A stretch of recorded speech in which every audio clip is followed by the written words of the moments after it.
Back on the initial line of tanks to go over, we're heading back to 2020 to check out one of my favorite Halloween tanks out there. We are back to variants of already existing tanks, but much like the Wraith, this one is a variant of one of my favorite Tier 8 premium mediums in the game.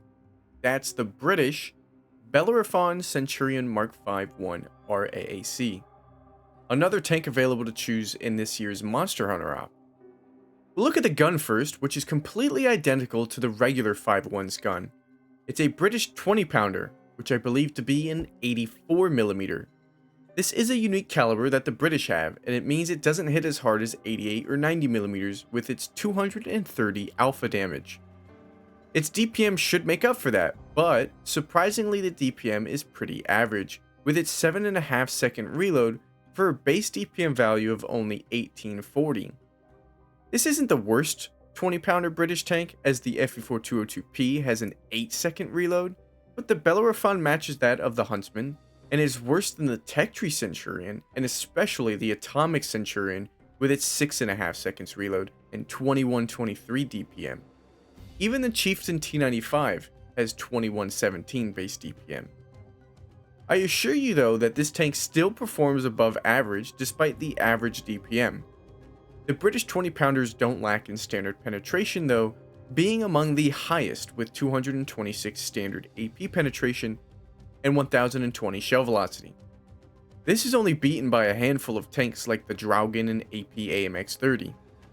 Unfortunately, when it comes to the premium penetration however, it becomes pretty average with 258mm of premium APCR penetration and 1275 shell velocity, which is nice at least. The pen is not terrible, but it is average. As for the gun handling, it's pretty damn good, with a good .33 base accuracy and 2.3 seconds of aim time.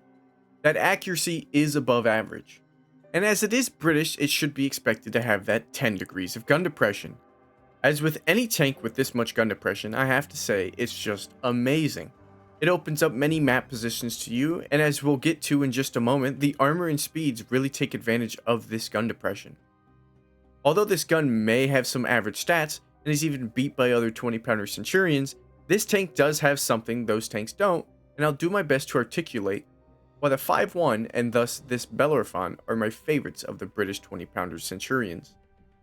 And part of that reason has to do with the armor profile. If you know your Centurions, you'll be familiar with this tank right off the bat. The turret is that of what you'd expect, with a 254mm face around the gun, and a 235mm mantlet, with a bit of 152mm of armor behind parts of that mantlet, as well as its 88mm roof and cupola. However, like the Inferno before it, this tank comes with spaced armor that turns weaknesses like the face, cupola, and just right of the gun in the mantlet into much more armored and harder to hit spots, with a 30mm helmet protecting the entire face of the tank and making it to where hitting the cupola also requires you to thread the needle into this eye hole of this helmet. The side and rear of the turret even have some added spaced armor for a bit of protection from those sides and rear shots, but they are only 10 and 15mm thick and will rarely result in a bounce, unlike something like the Avery's turret that has a 40mm basket on the rear that will actually result in many bounces. Sorry, I couldn't help myself bringing that up, excuse me. That's for a different video. Anyway, that's not all with the Bellerophon, as since this tank is a 5.1 variant, it also gets that good 120mm upper plate that the 5.1 has. While other Centurions have 76mm upper and lower plates, making their hull quite easy to pen, the 5.1 has the upper hand with a stronger upper plate, meaning some tanks would actually have to aim at your lower plate for a pen rather than just penning your upper plate like a regular Centurion. This is also great for scenarios when you're using your gun depression. Sometimes you might accidentally expose your upper plate when only using some of your depression, and that makes it still pennable with regular Centurions.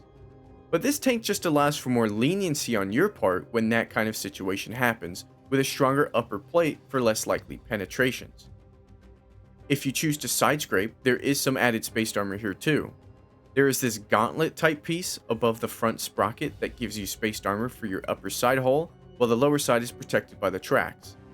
Your side armor is only 50, but it's possible to side scrape, especially with this added piece over the regular Centurions, and even regular 5.1 that doesn't have this piece.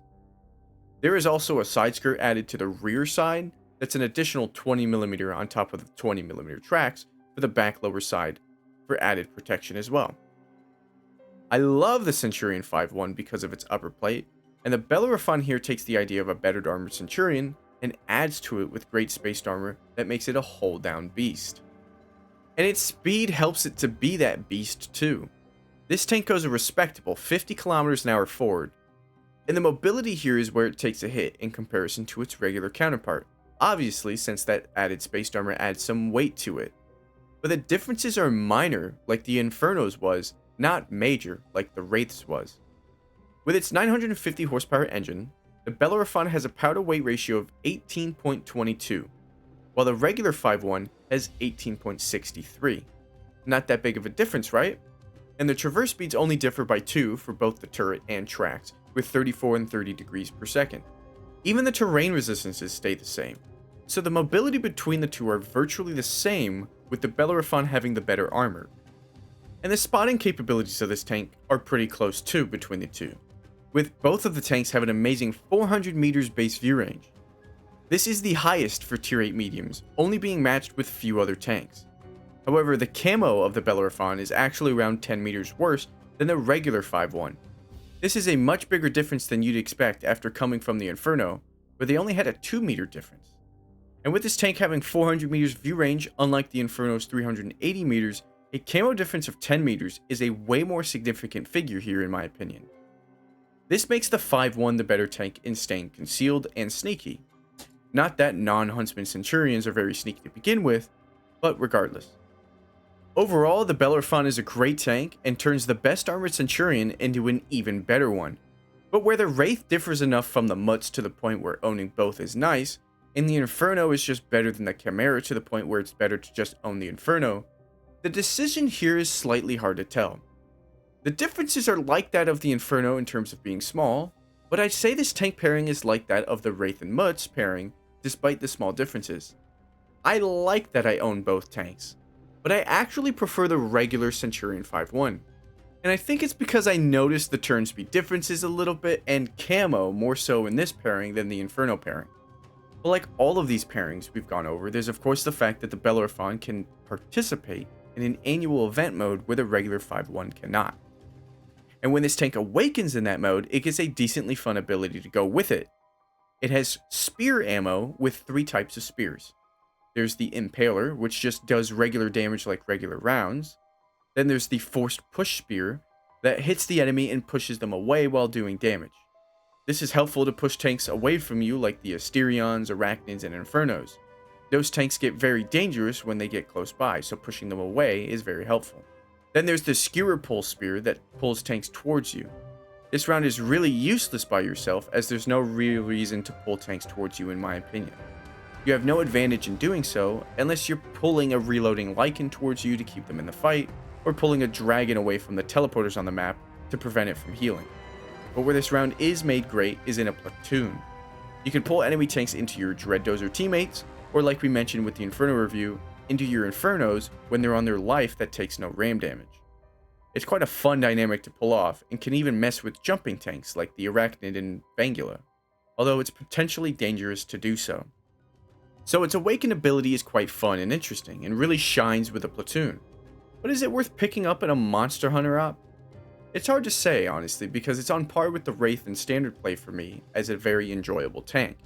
Its Awaken ability is way more fun than the Wraith's, but it's the fact that I prefer the regular 5.1 that really makes it hard to say.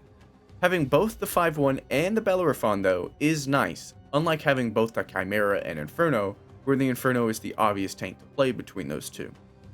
Ultimately, of course, it's up to what you already have and don't have, but I would say this is in the top 3 of the 8 to choose from, and we haven't gone over the third one yet. But the Bellerophon here is a high priority tank alongside the Wraith in my opinion. Now let's go over my loadout so we can get into some gameplay.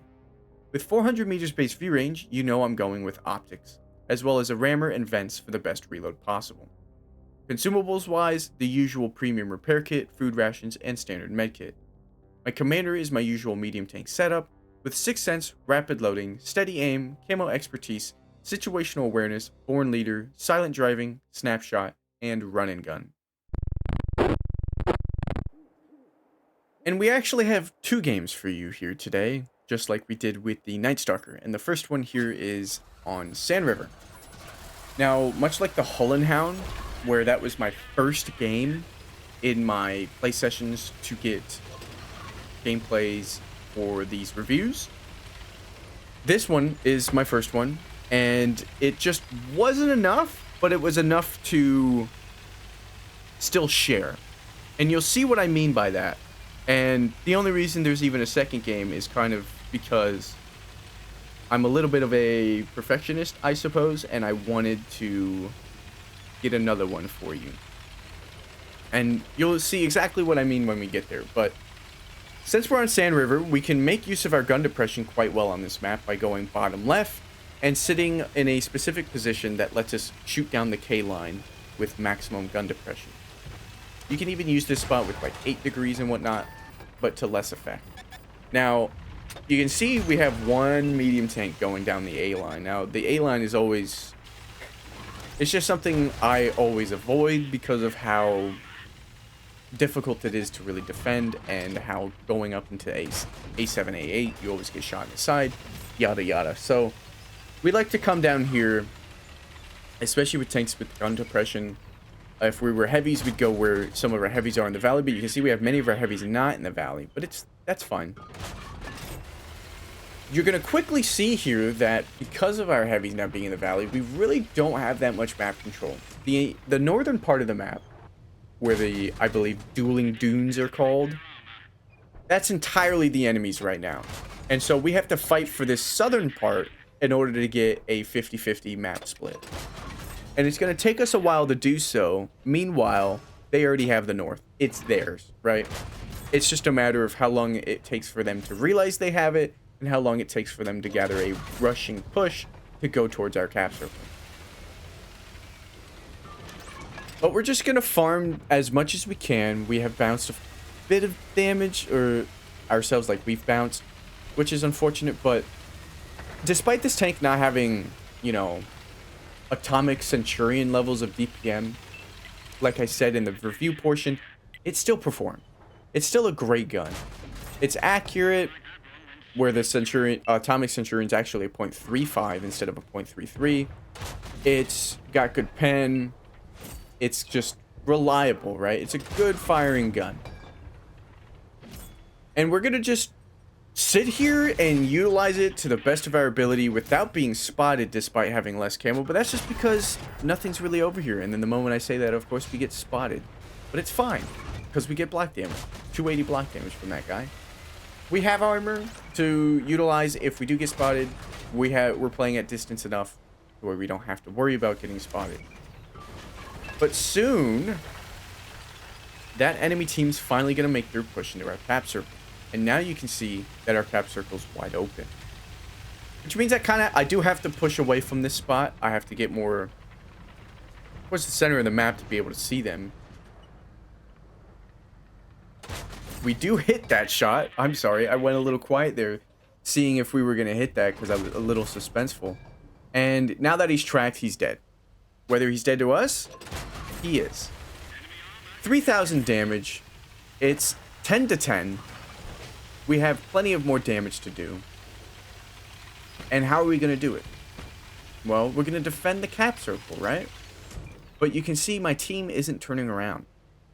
We have 5 tanks still pushing onto their cap circle, instead of turning around to defend the base or play in defendable positions. And pretty soon you'll probably see why this isn't going to be the only gameplay you see here today. There's plenty of damage to do, and look at these guys. They're all lining up for me, really. I did miss that shot, but we're going to hit at least one, but we bounce. We'll get another one in, though, because he's just sitting there. So, it's been a great farm so far, right? Good positioning, good output of damage. Even with these bouncing shots, we're still putting out damage. We're near 4,000 now, and one heavy tank on our team is pressuring their cap. Okay, that's fine. As long as we don't cap, right? We blind fire the Panther on our cap. Is he still sitting there? I don't know. I'm going to shoot at the guy who I can see. We're hitting. We're at 4,400. Can we get to 5K? Well, if we have plenty of time, we can. I'm in now a position to where, even without the extra camo of the 5-1, I can not, or I'm not going to be spotted unless they make a hard push. And I have teammates in front of me to do the spotting for me. But now that no one was spotting there for a moment, I decided to push forward. Plus, 2 people are on the cap circle. So I want to make sure to get rid of one of them. I spot the Panther back up, who was the one cowering behind in the back, not being spotted by my teammates on the left. My teammate on the right has died. But you can see the enemy team isn't winning their cap defense. But now that they've killed everything over there and it's 6-6, you would hope that guy on the cap would decide to get off of it. We've passed 5,000 damage. We're at 5,300. We're still full HP. We've stopped our cap from being capped. And there's so much damage potential to be had. But yet, this one heavy tank is still sitting on the cap with 5 seconds left. And no one on their team is close enough to stop it. And so we've done 5,700 damage. And that's all we're gonna get.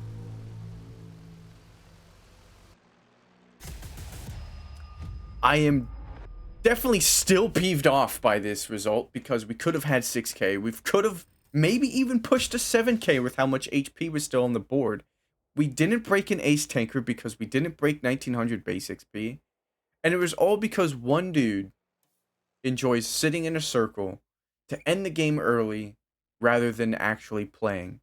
And you'll see it was a heavy tank and he did 0 damage down there. Still pisses me off. I'm still mad about this game. But because of this game, I wanted to get an ace tanker. The Hull and Hound was a great first game. I believe we aced it, right? And this one would have been another tank that I would immediately have checked off if it wasn't for a 0 damage heavy tank capping for no reason.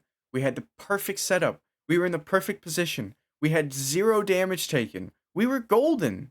It was looking to be a great 2,000 plus base XP game with 6,000 plus damage, potentially 7K. Because at that point, we could have gotten aggressive. At the moment I killed the Barandini, the moment I would have gotten rid of him in the Panther, I was going to push hard right towards where the STA-2 was and wherever the rest of the tanks were. But regardless, it didn't happen, and so I played another game.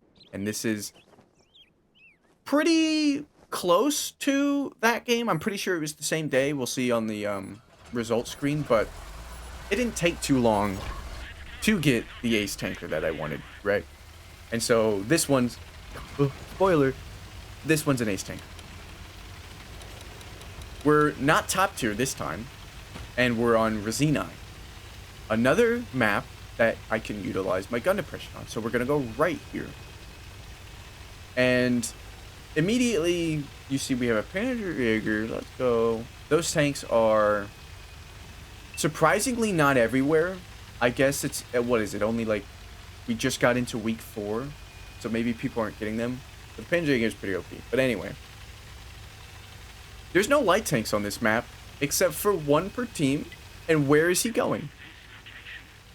He's going to the bottom left. Why? Why is our light tank going into the brawling area? I mean, there are sniping positions and whatnot to be had, but you want, like, that area is an initial brawling. Where we are is an initial spotting. But whatever. You know, light tanks can do what they want. That just means we may be able to get spotting damage if the time allows, or if the map and plays allow for it. But because I notice our light tank is gone, and because I notice how many tanks are here with our tank destroyers, I kind of don't want to get in there. And so I don't exactly remember what I was thinking here, but I was definitely thinking, like, do I want to be here? Is this a good idea? Is this light tank pushing? Yes, he is. So I'm going to help my teammate out. He's got the derp gun on the light tank, which means he's going to have a long reload, and we're actually going to get rid of him, because luckily the Panzerjäger and a second person from somewhere shot him. So I guess I'm glad I turned around, and we even got some spotting out of that, despite, you know, many other tanks being close together. But tanks on my left, over on by the bridge area of the castle, I guess had shots, because the medium to my left would have definitely spotted for himself.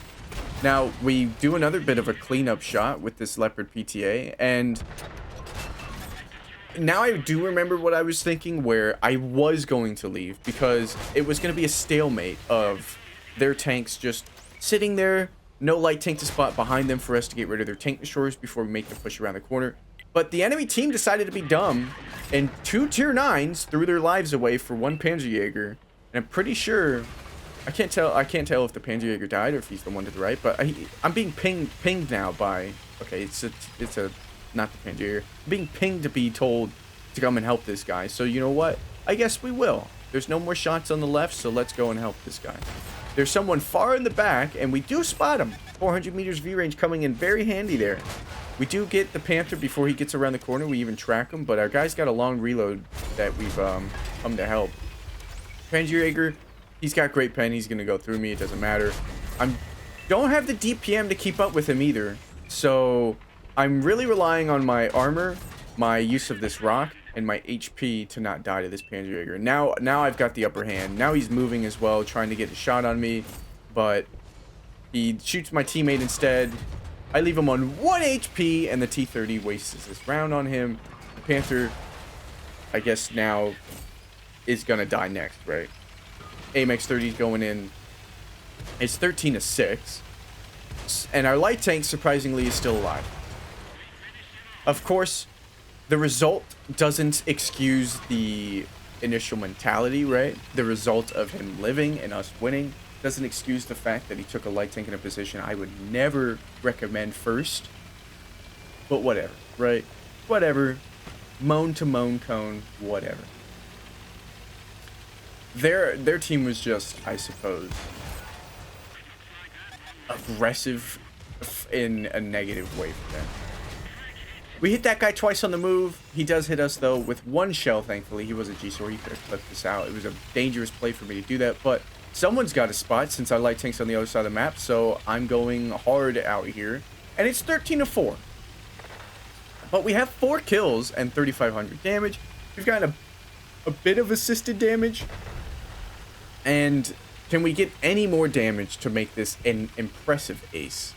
You know it's an ace tanker because I decided to show it to you, but is it an impressive one? Well, if we break 4K and maybe get a few more kills, it should be, right?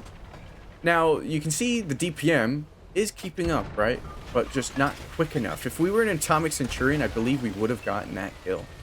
It doesn't matter. 11-1. Can we get a 5th kill? No one, hopefully, can help me on this G-Sword. We're putting out the DPM. He puts another round into me. Someone does help me out, and I get the 5th kill. 4,300 damage in a tier 9 game. 1,100 assisted. A bit of that was tracking. A bit of that was spotting. We're not going for marks, so we don't care.